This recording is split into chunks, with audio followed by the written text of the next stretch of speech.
Morning Dish. He's the hardest working man in show business. His band's music takes you into the midnight hours. And when you wake up, his voice is back on your radio alarm clock.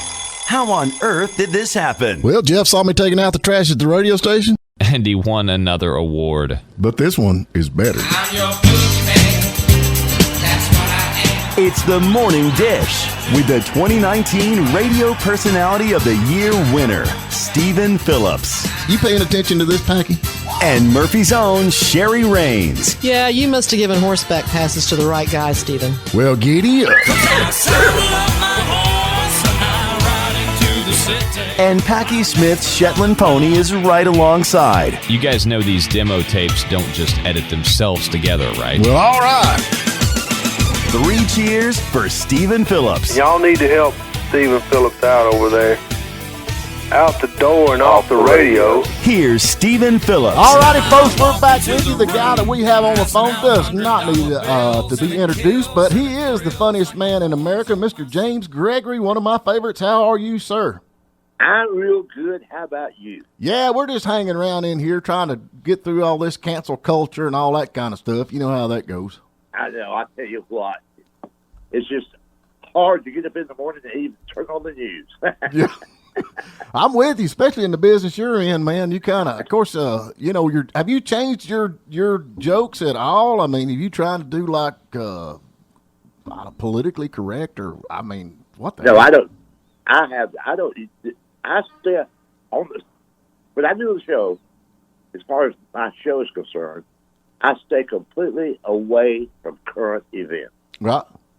I don't do any political stuff whatsoever because my theory is this. People watch the news all day, every day. Right. They know what's going on. So when they buy a ticket to go to a show, any kind of show to entertain themselves, they want to be away from the real world for a couple hours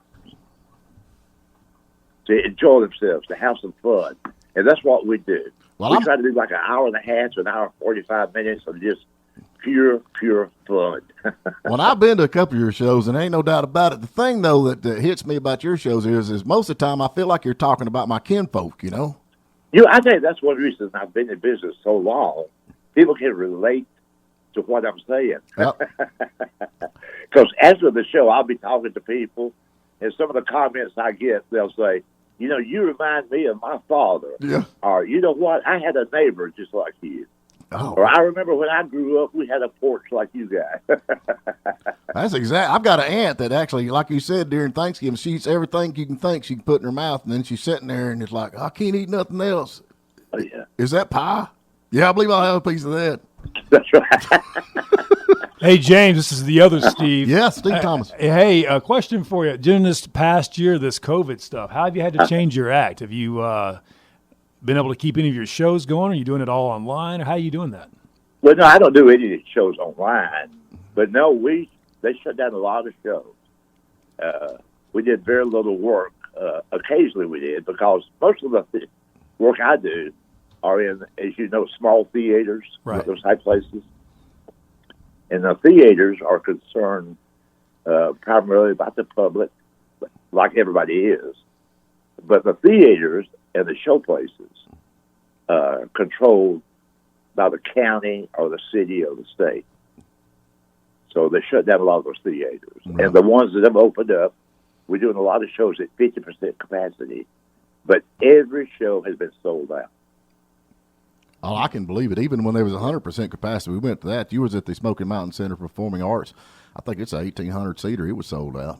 Yeah. And it was so much fun, man. Honestly, like I said, I feel like you're talking about my cousin, kinfolk. But now you have got a lot of stuff coming up. I mean, you're going to be in Nashville on Marchville the 28th, April 3rd. You're going to be in Salisbury, North Carolina. You're going to Florida. I mean, you've got a lot of stuff going on now, so it looks like it's opening up.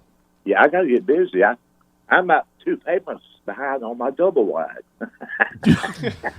Hey, man, I know that. And I'm going to tell you, them bill collectors, they don't quit, man. I mean, honestly, they keep changing their number and all that stuff. That's not fair at all. But I guess you're up in the mountains, aren't you? I'm in the mountains. I'm a factory-born hillbilly up here. Yep. That's what we call that's God's country. Yeah. Well, yeah. Come on up now. Are you still? Where are you at? Atlanta? Yeah, I'm in Metro Atlanta. I'm in Woodstock, Georgia. Okay, Woodstock. Well, that's not too bad. Now, if you're in Woodstock, I got my first cousin's actually the chief of police down there. So if you get locked up, give me a holler. I can get you out for free. But don't say it if you don't mean it. Well, I know coming from you, I'm gonna probably get a call. Hey, Steve, this is James. Remember me? I want everybody to take a look at my website. My website is funniestman.com. Yep. A lot of good stuff on the website. You can find out where I'm going, where I've been, where I'm going to go. And you've got contact us with Facebook or something.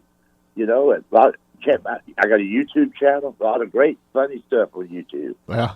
So if you want a good laugh, just turn on your computer, turn on your iPad, go to YouTube, and just if I can't be there with you, just enjoy part of the show. There you go. Well, you got like I said on the store, you've got all your you got the videos up and stuff that you can do, hats, T-shirts, you name it, and but yeah, it's a cool. I mean, honestly, you just type in your name and the whole page covers up with your picture, and you are a good-looking man, no doubt about it. But if you you know what? I'm better looking than I used to be. There you go. And see, I can say that because we're on the radio. There you go. Oosh. So, but anyway, well, yeah, James, we've got all this stuff. Your tour dates, like I said, it's amazing that you're working like you're working, and I'm glad to hear it, man. You've been at this. How long have you been in comedy? Almost 40 years. Wow. I started my career in 1982. Wow. I was 12 years old. About right. You know, let me ask you this. Most comedians we've talked to on the radio, they're like, they were school teachers before they got into comedy. Tell me you wasn't a school teacher. What'd you do before you got into comedy? Now, the 10 years before I got into comedy, I was in the sales business. Right. Yeah. What we call the hard pressure. Right. Sales, you know, commission only type sales. But I was very successful in the sales business for about 10 years. Right. Yeah.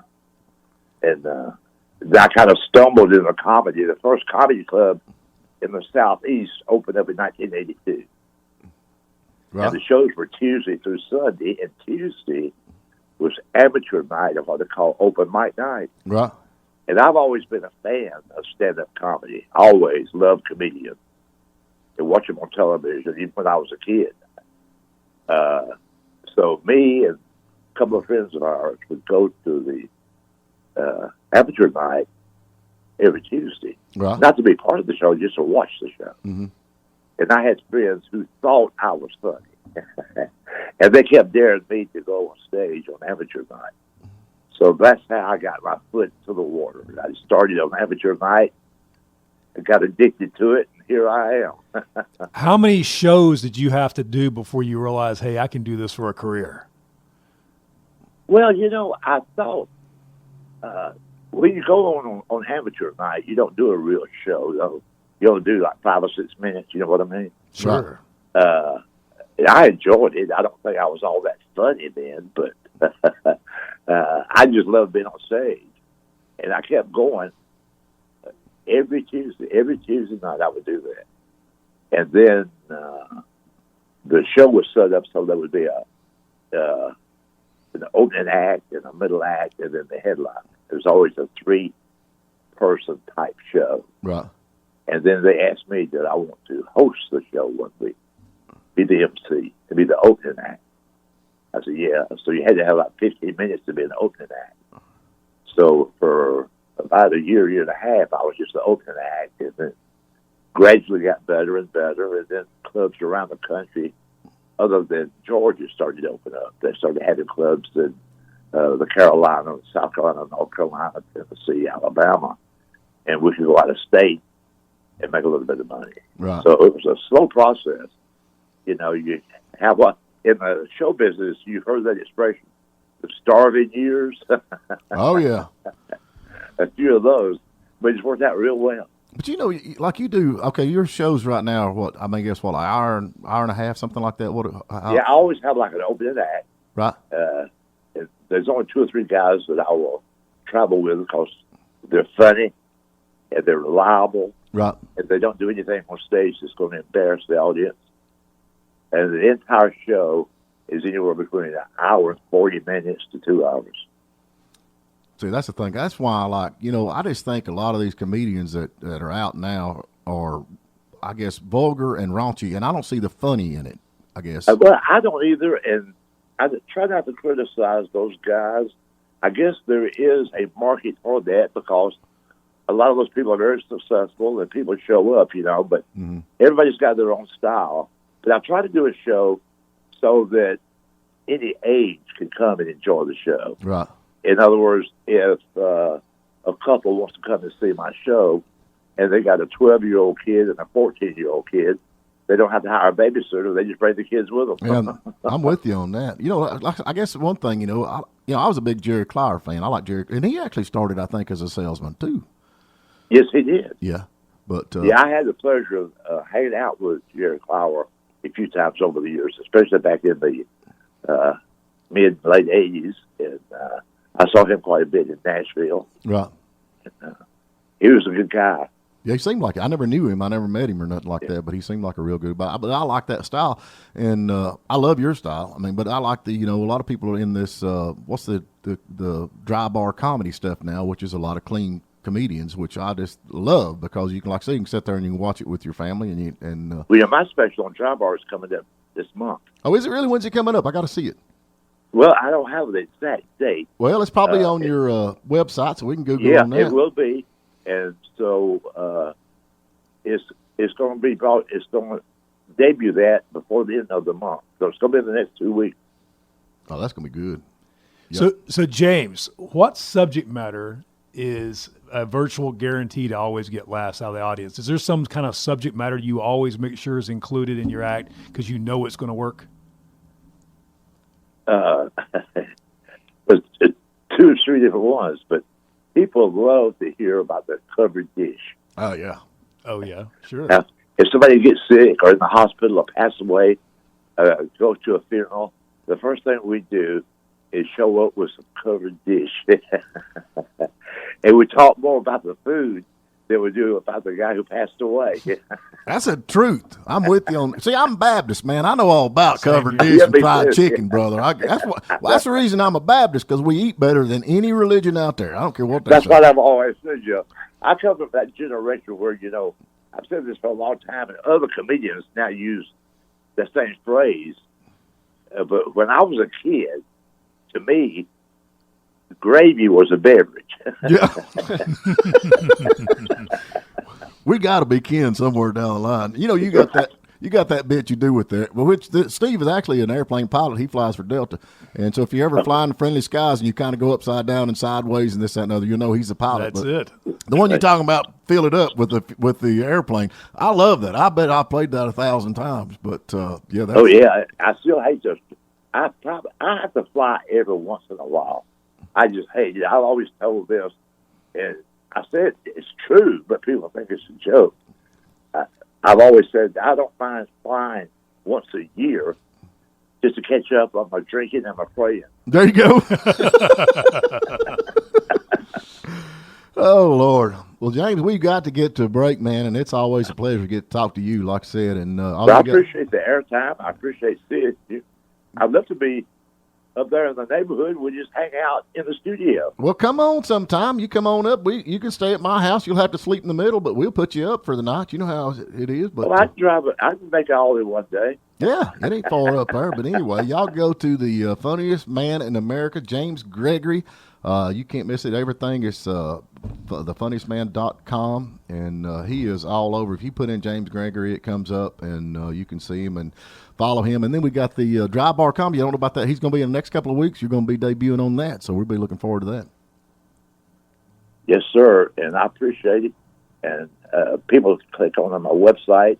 You just might find, your neighborhood. There you go. And while you're there, buy a hat, buy a T-shirt, man. He's been out of work for about a year here because of COVID, so he needs all the help he can get. That's exactly right. Yep. All right, James, you take care. Thank you so much for calling. And thank you, my friend. All right, you be good.